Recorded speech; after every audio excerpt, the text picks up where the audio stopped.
And welcome back to humanities. I am Purva. In आज की video में हम जानेंगे A to Z about our CUET UG preparation. जी हाँ, कॉमन यूनिवर्सिटी एंट्रेंस टेस्ट 2025 की रजिस्ट्रेशन ओपन हो चुकी है। एग्जाम डेट्स आ गई हैं। 8 में से लेके आपका 1 जून तक ये एग्जाम चलने वाला है। तो हमें कैसे इसकी तैयारी करनी है, how to prepare. Most of the students के बोर्ड एग्जाम्स हो गए हैं, तो अब आपको फोकस करना है एंट्रेंस एग्जाम से, जिससे आपको कॉलेज में एडमिशन मिल सके। CUET के थ्रू 250 प्लस यूनिवर्सिटीज में आपको एडमिशन मिलता है, जैसे कि Delhi university, Banaras Hindu university and many more, right. तो आज की इस वीडियो में हम डिस्कस करेंगे बुक्स, कौन कौन सी बुक्स हैं जो आपके काम आ सकती हैं, क्या स्ट्रैटेजी हमारी रहेगी एंड क्या सिलेबस है। तो A to Z ये गाइड होने वाली है कि भाई 1 महीने के टाइम में हम कैसे अपनी तैयारी करें। तो प्लीज ध्यान से देखना। अभी जब मैं वीडियो बना रही हूँ इट इज अराउंड 25th-26th मार्च। तो भाई मार्च तो पूरा चला गया है, 1 अप्रैल अब हमारा आएगा। तो अप्रैल से मई तक हमारे पास कंप्लीट 1 मंथ है, ठीक है जी। फिर भाई हमारे पास है 8 दिन, 8 डेज गारंटी है। फिर क्या होगा, 8 मई से लेके आपका 1 जून तक पूरा टाइम एग्जाम चलेंगे। अब हो सकता है कि भाई आपका शुरू में ही हो जाए, या फिर हो सकता है आपका एंड में, इवन जून में भी एक्सटेंड हो जाता है एग्जाम, जून में हो तो हो सकता है आपको 2 महीने मिल जाए, हो सकता है आपको सिर्फ 1.5 महीना मिले। तो ये हमारे हाथ में नहीं है। अभी हमारे पास कितना टाइम है गारंटीड, 40 दिन, ठीक है। तो 40 दिन की हम एक अप्रोच अपनी लेके चलेंगे, कैसे हमें तैयारी करनी है और क्या हमारा पूरा माइंडसेट रहने वाला है। तो ये तो क्लियर है, ये मत सोचना बहुत ज्यादा टाइम है, जो टाइम था वो चला गया, ठीक है। सितंबर ऑनवर्ड्स बताया था तुम्हें, सितंबर, अक्टूबर, नवंबर, दिसंबर ये महीने होते हैं, कर लो जो करना है। बट अब ये आपका पीक टाइम है जहां पे बच्चे क्या करते हैं, क्रैश कोर्सेज लेते हैं, एकदम जम के मेहनत करते हैं। 40 डेज आर एनफ, घबराने की जरूरत नहीं है। अच्छे से मन लगा के पढ़ोगे तो सब कुछ हो जाएगा। अब सबसे पहले तैयारी होने से पहले, प्रेपरेशन स्टार्ट करने से पहले क्या स्टेप है। फर्स्ट स्टेप इज कि आपको पता हो कि आप CUET में कौन से सब्जेक्ट्स ले रहे हो। यार आपको ये क्लियर हो कि आप CUET में कौन से सब्जेक्ट्स ले रहे हैं। तो सब्जेक्ट कॉम्बिनेशन क्लियर होना चाहिए। मैम ये कैसे पता चलेगा, इस पे मैंने प्रॉपर YouTube वीडियो बनाई है, लिंक इधर है, डिस्क्रिप्शन में भी मिल जाएगी। How to choose subject combination, step wise सब कुछ आपको बताया है, ठीक है। तो सब्जेक्ट्स जो हैं आप उसकी लिस्ट लिख लेंगे। 1, 2, 3 मेरे डोमेन स्पेसिफिक हैं, 1 मेरा जनरल टेस्ट है, 1 मेरा लैंग्वेज टेस्ट है। ऐसे करके आपको लिस्ट बना लेनी है। 5 से ज्यादा सब्जेक्ट हो नहीं सकते। सब्जेक्ट क्लैरिटी आ गई। फिर स्टेप 2 हमारा है सिलेबस। अब आपको क्या करना है, इन सब्जेक्ट्स का सिलेबस देखना है। सिलेबस कहाँ पे मिलेगा, ऑफिशियल वेबसाइट पे मिलेगा, cuet.nta.nic.in। इधर जब आप जाएंगे तो इंफॉर्मेशन पे जाके एक सिलेबस का ऑप्शन आता है, उधर से आपको सिलेबस मिलेगा हर एक सब्जेक्ट का। सिलेबस बहुत ज़्यादा इंपॉर्टेंट पार्ट है। क्यों? क्योंकि भाई आप अगर फिजिकल एजुकेशन का सिलेबस देखेंगे तो वो ना तो NCERT के अकॉर्डिंग है, ना तो जो आप बुक्स हमने बोर्ड में पढ़ा उसके अकॉर्डिंग है, पता नहीं क्या ही दिया हुआ है। तो सिलेबस पे क्लैरिटी होना बहुत ज़रूरी है। और भाई जो पहले एडेड चैप्टर्स आते थे, जो हटा दिए गए थे कोविड में, पहले वो भी आता था पिछले साल तक, अब वो नहीं आ रहा है। तो अब कंप्लीटली जो आपका बोर्ड्स में सिलेबस था वही आ रहा है मोस्ट ऑफ द सब्जेक्ट्स में। इकोनॉमिक्स में थोड़ी सी आपकी माइक्रो इकोनॉमिक्स आ रही है, तो इसीलिए सिलेबस देखना बहुत जरूरी है, ठीक है। ये 2 स्टेप हो गए। फिर आपको ये पता होना चाहिए कि यार मुझे पढ़ना कहाँ से है, what are the books that I am going to refer. अब बुक्स की अगर हम बात करें तो सबसे पहले जो हम सब जानते हैं, जो कि खुद CUET में भी लिखा है, NCERT के बाहर से कुछ भी नहीं आएगा, राइट। तो जो आपकी NCERT है that should be your main source. उसको आपको मल्टीपल टाइम्स पढ़ डालना है। इसके अलावा कोई भी किताब आप रेफर नहीं करेंगे पढ़ाई के लिए। दूसरी चीज क्या हो जाती है यार, प्रैक्टिस के लिए। क्योंकि ये MCQ बेस्ड एग्जाम है तो हमें भाई मॉक टेस्ट भी चाहिए, हमें भाई पास्ट ईयर क्वेश्चंस भी चाहिए, ठीक है। तो इसके लिए आप एक्स्ट्रा बुक्स रेफर कर सकते हैं। स्पेसिफिकली फॉर ह्यूमैनिटीज स्टूडेंट्स मेरी जो क्वेश्चन बैंक की बुक है वो आ गई है, CUET humanities most expected 20 past year questions and mock papers. तो भाई मेरी इस पतली सी किताब में, जो कि हम 1 महीने में इजीली सॉल्व कर पाएंगे, पॉल साइंस, हिस्ट्री, ज्योग्राफी और इकोनॉमिक्स के 5 क्वेश्चन पेपर्स हैं, यानी कि भाई 3 पास्ट ईयर क्वेश्चंस हैं और 2 मॉक पेपर्स हैं, जो कि मोस्ट एक्सपेक्टेड क्वेश्चन से बना हुआ है। तो ये पूरा क्वेश्चन बैंक Amazon पे अवेलेबल है। बहुत पतली किताब है और बहुत रीजनेबल है, ताकि हर एक स्टूडेंट इसको अफोर्ड कर पाए। पीछे आपको OMR शीट भी मिलेगी प्रैक्टिस के लिए, लिंक डिस्क्रिप्शन में, फटाफट से जाके बाय कर लो। और बहुत सारे स्टूडेंट्स अपने खुद के नोट्स से भी पढ़ते हैं, तो उनके लिए ये माइंड मैप्स वाली मैं बुक लाई हूँ, जहाँ पे हर एक चैप्टर को हमने माइंड मैप में कन्वर्ट कर दिया, ताकि आप नोट्स के थ्रू फटाफट से रिवीजन कर पाएं। और साथ ही में बहुत सारे स्टूडेंट्स की ना नोट्स से पढ़ने की आदत होती है, तो उनके लिए CUET ह्यूमैनिटीज़ के माइंड मैप्स की पूरी एक PDF है। इसमें ना आपको ऐसे करके माइंड मैप्स मिलेंगे, हर एक चैप्टर का माइंड मैप मिलेगा, शॉर्ट नोट्स मिलेंगे, ताकि आप सीधा यहीं से अपनी रिविजन कर लें। तो ये भी आप बाय कर सकते हैं, बहुत ज़्यादा रीजनेबल है। ठीक है, तो ये तो क्लियर हो गया है कि हमारा प्राइमरी सोर्स NCERT रहेगा, और प्रैक्टिस के लिए हम कोई भी MCQ मॉक टेस्ट या पास्ट ईयर क्वेश्चन वाली बुक ले सकते हैं if you are from other streams, right. अब हम चलते हैं अपनी मेन चीज पे, जो है प्रेपरेशन, यानी कि तैयारी।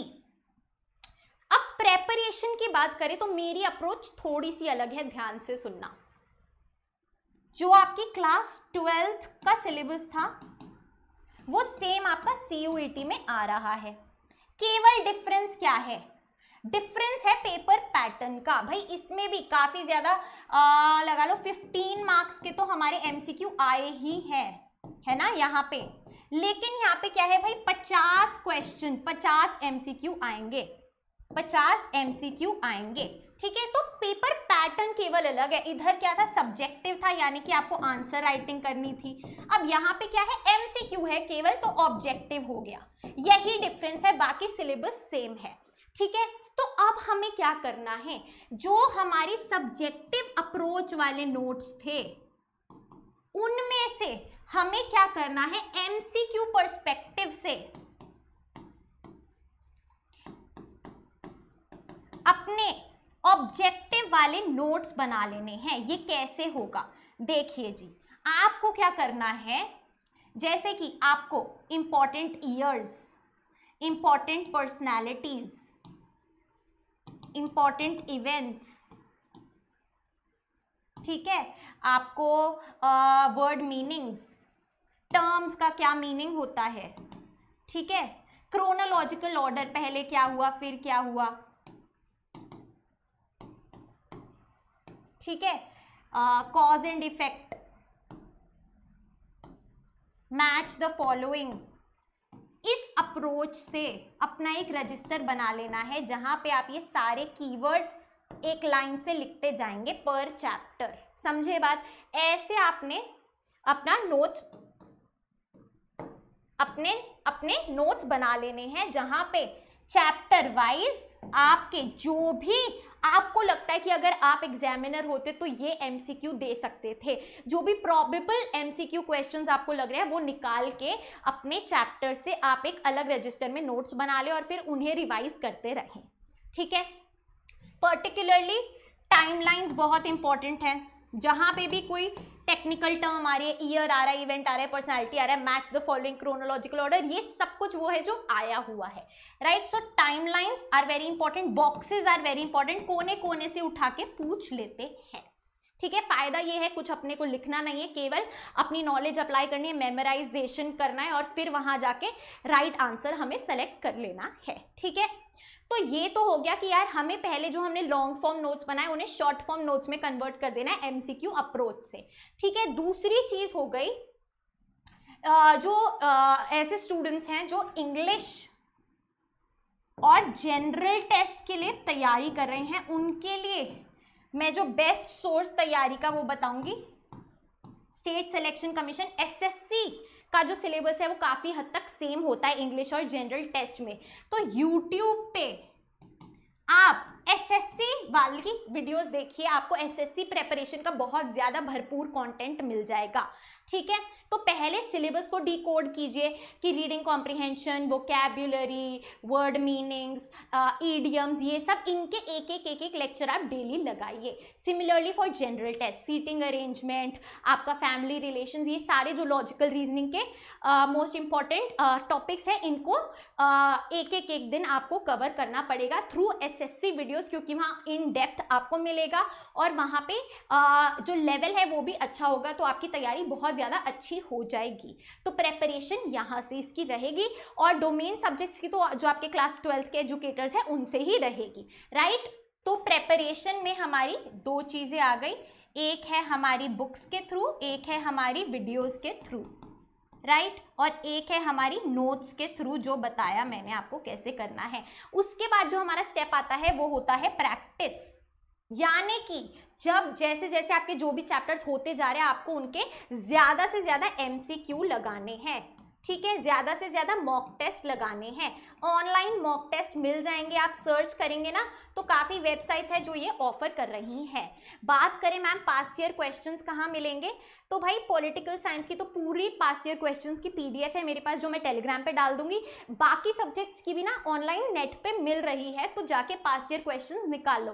केवल आप सिंपल लिखोगे ना class 12 economics CUET UG past year questions, तो बहुत सारी वेबसाइट आ जाती है, वहाँ पे आपको पेपर मिल जाते हैं।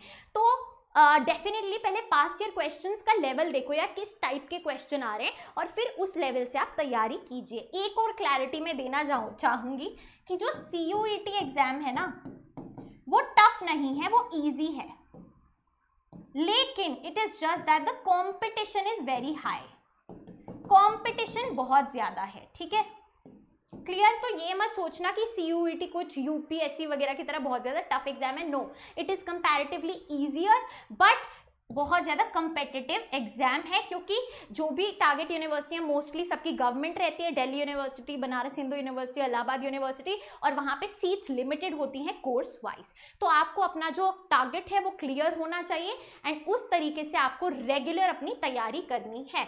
अपना जो डे है उसको 3 हाफ्स में आपको डिवाइड कर लेना है। अगर बोर्ड्स की तैयारी स्ट्रॉन्ग थी तो डोमेन स्पेसिफिक को केवल आप डोमेन स्पेसिफिक टेस्ट के लिए मॉक्स लगा सकते हैं और जो MCQ नोट्स नहीं बने हैं वो बना सकते हैं, ठीक है। इंग्लिश के लिए होपिंग की लैंग्वेज में जिनके पास इंग्लिश है उनके लिए आप डेली एक लेक्चर मिनिमम देखेंगे यूट्यूब पे, जिसके थ्रू आप ईडियम्स, सिनोनिम्स, एंटोनिम्स,